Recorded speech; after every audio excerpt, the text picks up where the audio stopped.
In this video, I'll start the chapter metals and non-metals. metals का physical properties के बारे में हम लोग metals और non-metals दोनों का ही physical properties हम लोग क्लास 8 में पढ़े थे. Physical properties में जैसे एक है अगर luster. Luster मतलब होता है shine. तो metals are lustrous, metals में shine होता है, non-metals are non-lustrous. ये हम लोगों को पता है. उसके बाद जैसे गोल्ड और सिल्वर ये सब चमकता है.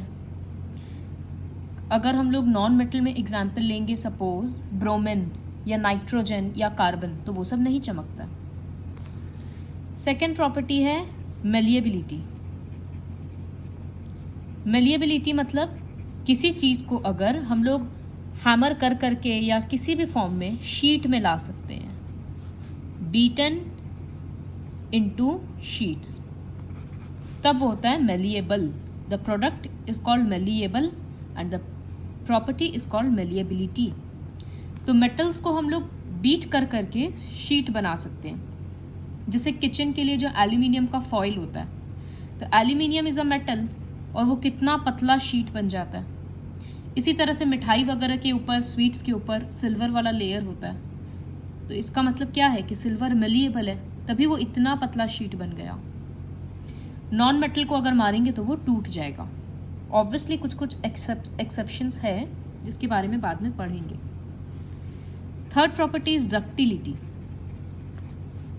डक्टिलिटी मतलब उसका हम लोग वायर बना सकते हैं. जैसे कॉपर, सिल्वर, इन सब का वायर बनता है. कॉपर का वायर तो इलेक्ट्रिकल फिटिंग्स में काम आता है. तो ductility is the property by which a substance can be converted into thin wire. Non metals का इस तरह से शेप चेंज नहीं कर सकते हैं. अगर हम लोग 1 ग्राम ऑफ गोल्ड लेंगे, AU मतलब गोल्ड, तो उससे 2 किलोमीटर जितना लंबा वायर बन सकता है. सोचो मतलब वो कितना पतला होगा. Next conductivity. कंडक्टिविटी में 2 होता है. एक होता है थर्मल कंडक्टर्स और एक होता है इलेक्ट्रिकल कंडक्टर्स. तो metals are both thermal and electrical conductors. इसका मतलब मेटल्स हीट भी कंडक्ट करता है, थर्मल हीट के लिए होता है और इलेक्ट्रिकल इलेक्ट्रिसिटी के लिए. तो मेटल्स हीट कंडक्ट कर सकता है, इसी वजह से सारा यूटेंसिल्स वगैरह मेटल का होता है कि उसको गैस पे अगर चढ़ाएंगे तभी तो वो गर्म होगा. नॉन मेटल चढ़ाएंगे तो वो जल जाएगा. इलेक्ट्रिकल कंडक्टर्स है मतलब इलेक्ट्रिसिटी कंडक्ट करता है, तभी सारा इलेक्ट्रिकल वायर्स कॉपर का होता है क्योंकि वो एक बहुत अच्छा कंडक्टर है. इस एक्सपेरिमेंट से दिखाया जा रहा है कि मेटल्स आर कंडक्टर्स. कैसे? यहाँ पर वैक्स के हेल्प से पिन लगा दिया गया और यहाँ पर फ्लेम से गर्म किया जा रहा है. तो गर्म यहाँ कर रहे हैं लेकिन थोड़ी देर के बाद ये वैक्स मेल्ट होकर पिन गिर जाएगा. तो यहाँ तक हीट कैसे पहुँचा? मेटल के वायर से ही पहुँचा. इसका मतलब यहाँ से यहाँ हीट पहुँच रहा है तो वो कंडक्ट कर रहा है हीट को. इलेक्ट्रिकल कंडक्टर्स के लिए ये एक तरह का एक्टिविटी है. पढ़ भी सकते हैं, नहीं भी, क्योंकि एक्टिविटी लिखने के लिए नहीं आएगा. अब नॉन मेटल्स का पढ़ेंगे तो अच्छा, इसका और फिजिकल प्रॉपर्टी था मेटल्स का. जैसे मेटल्स आर हार्ड, फिर high melting point and high boiling point.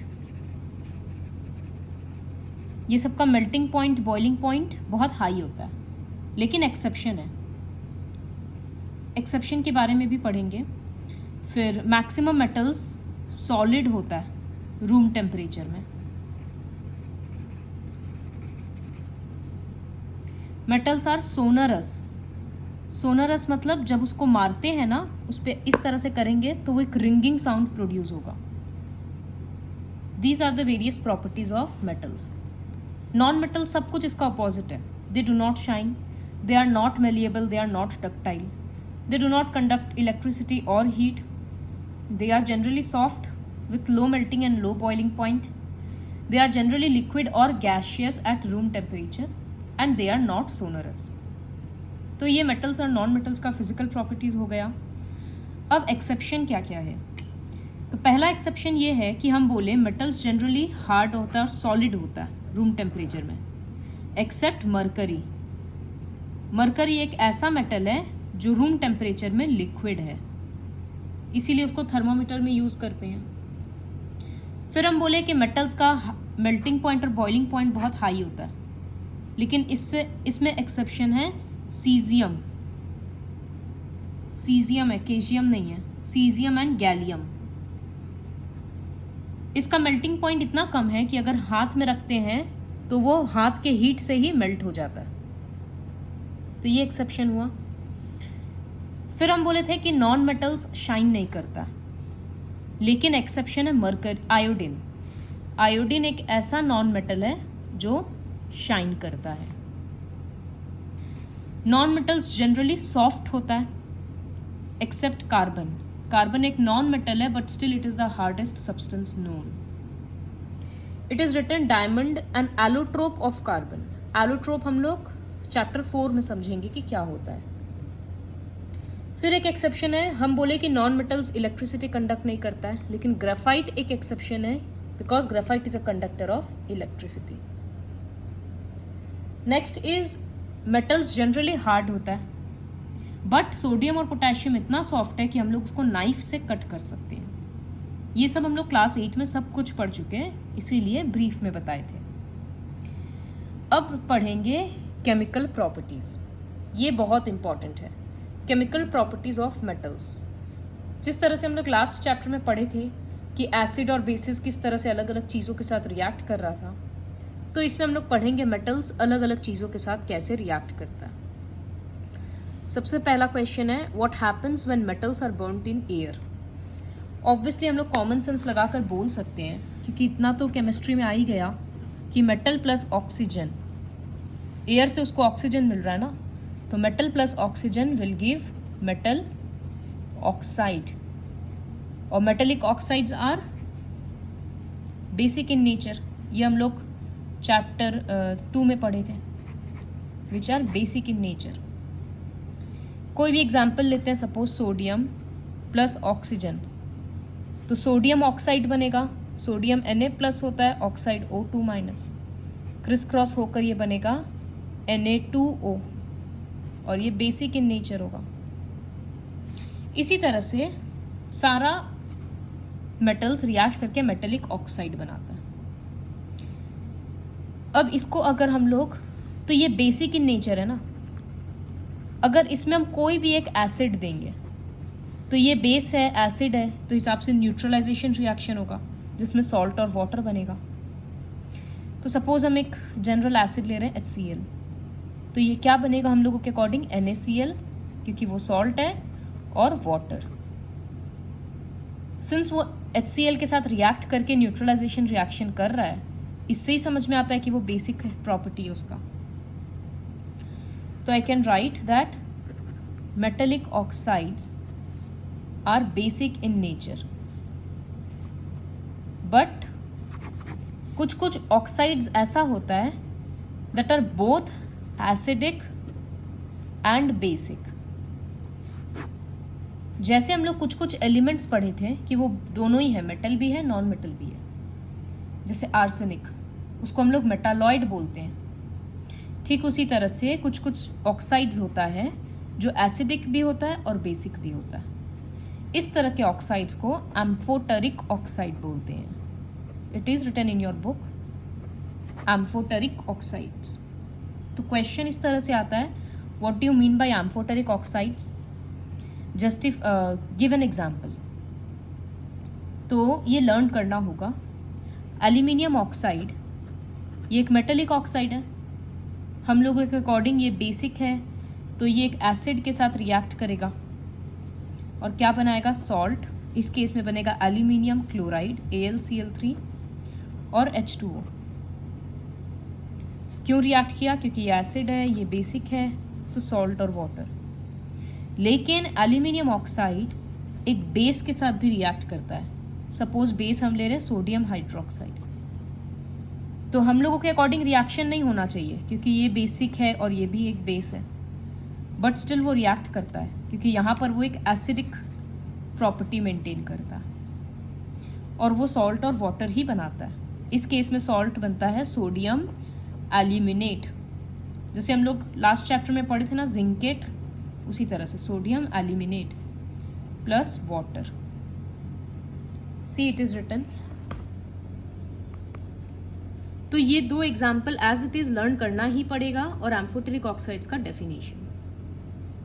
फिर कुछ कुछ मेटल ऑक्साइड्स पानी में डिसॉल्व हो जाता है, वो डिसॉल्व होकर क्या बनाता है, अल्कलाई या बेस बोल सकते हैं। जैसे सोडियम ऑक्साइड और वाटर तो सोडियम हाइड्रोक्साइड, पोटेशियम ऑक्साइड और वाटर तो पोटेशियम हाइड्रोक्साइड।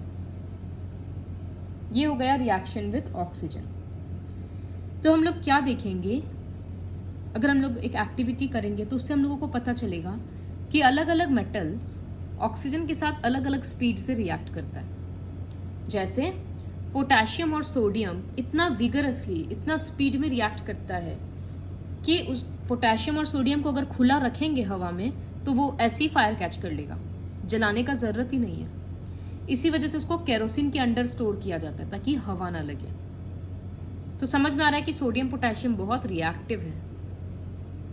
कुछ कुछ मेटल होता है जैसे मैग्नीशियम, एल्यूमिनियम, जिंक, ये सब थोड़ा सा रिएक्ट करता है, उसके बाद एक ऑक्साइड का लेयर बन जाता है और फिर वो फर्दर रिएक्शन नहीं करता है।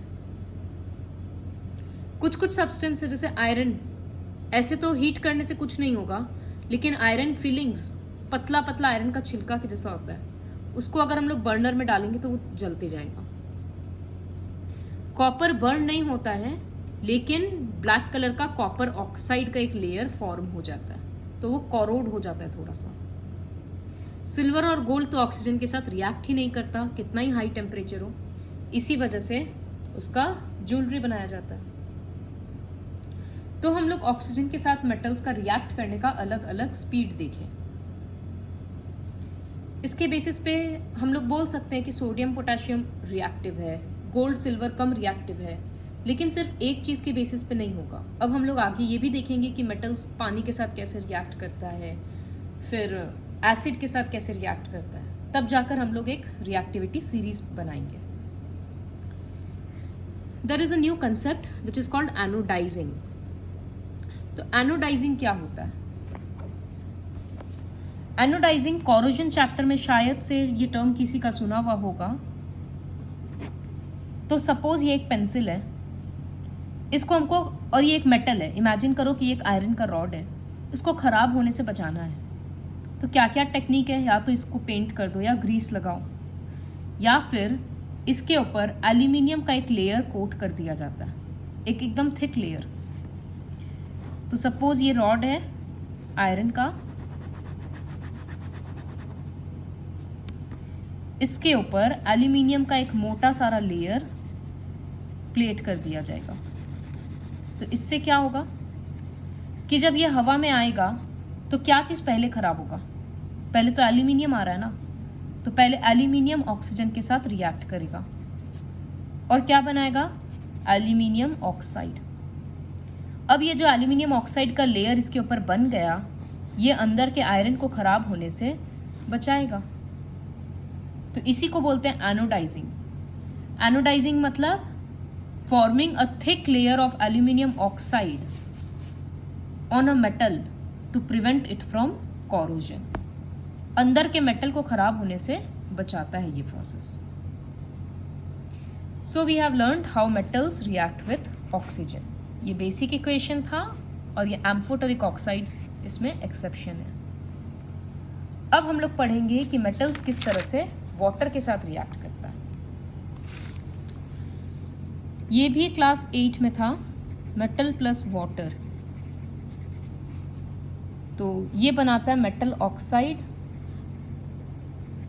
Plus hydrogen. लेकिन कभी कभी क्या होता है, जैसे हम लोग सोडियम ऑक्साइड, पोटेशियम ऑक्साइड देखे कि ये सब पानी में सल्यूबल होता है, तो ये मेटल ऑक्साइड उसी पानी में डिसॉल्व हो जाएगा और क्या बनाएगा? Metal hydroxide. जैसे हम लिख रहे हैं पोटेशियम, एक मेटल है और वाटर ले रहे हैं H2O। तो ऐसे तो हम लिखे हैं कि मेटल ऑक्साइड बनेगा और हाइड्रोजन बनेगा, लेकिन हमको तो पता ही है कि ये मेटल डिसॉल्व हो जाएगा। तो हम डायरेक्टली लिखेंगे कि पोटेशियम हाइड्रोक्साइड बन रहा है। पोटेशियम हाइड्रोक्साइड का फॉर्मूला है KOH और बहुत हीट रिलीज होता है, और सॉरी हाइड्रोजन गैस भी है।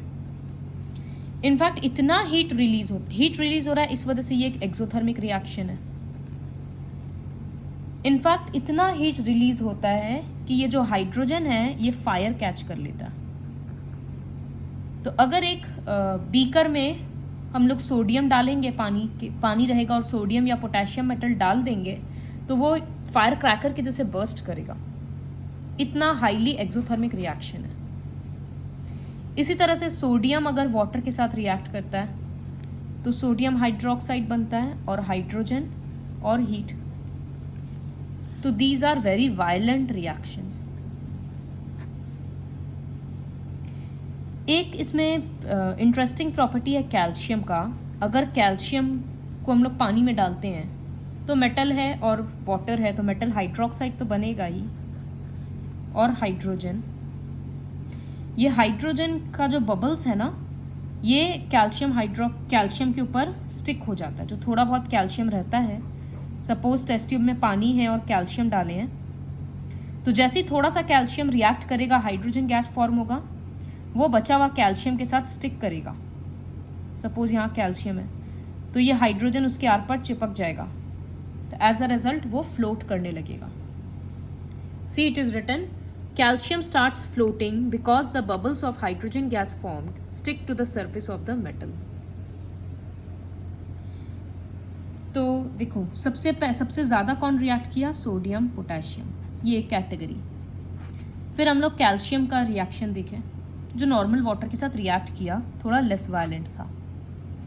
इसके बाद मैग्नीशियम तो ठंडा पानी में रिएक्ट नहीं करेगा, तो अगर मैग्नीशियम को रिएक्ट करवाना होगा तो पानी को गर्म करना पड़ेगा। तो मैग्नीशियम हॉट वाटर के साथ रिएक्ट करता है, तो इसका मतलब वो इन लोगों से कम रिएक्टिव है, इन मेटल से। फिर एल्यूमिनियम, आयरन, जिंक, इस तरह का जो मेटल है, ये पानी को गर्म करने से भी नहीं रिएक्ट करेगा। तो इसके लिए क्या करना पड़ता है? स्टीम से रिएक्शन करना पड़ता है। तो एल्यूमिनियम, आयरन और जिंक, ये सब स्टीम के साथ रिएक्ट करता है। तो जितना ज़्यादा गर्म होगा, इसका मतलब ज़्यादा एनर्जी मिल रहा है, तब जाकर वो रिएक्ट कर रहा है। ये सब तो ठंडा पानी में ही रिएक्ट कर जा रहा था, कोई एफर्ट नहीं था, तो इसका मतलब दीज आर हाईली रिएक्टिव। उसमें से भी सोडियम पोटेशियम में इतना हीट निकल रहा था कि हाइड्रोजन फायर कैच कर रहा था। उसके बाद मैग्नीशियम गर्म पानी के साथ रिएक्ट कर रहा है, स्टीम के साथ एल्यूमिनियम, आयरन और जिंक। तो जब एल्यूमिनियम रिएक्ट कर रहा है प्लस H2O, तो ये हाइड्रोक्साइड नहीं बनाएगा इन सब के जैसे, ये एक ऑक्साइड बनाएगा बस, प्लस हाइड्रोजन। इसी तरह से आयरन का भी रिएक्शन बुक में लिखा है। और जो दूसरा मेटल्स है, जैसे copper, silver, gold, lead, Pb, ये सब तो रिएक्ट ही नहीं करता है पानी के साथ। तो अभी तक हम लोग क्या देखे कि सोडियम पोटेशियम ऑक्सीजन के साथ भी बहुत जल्दी रिएक्ट कर रहा था और वाटर के साथ भी। तो इतना तो समझ में आ गया कि वो हाईली रिएक्टिव मेटल है।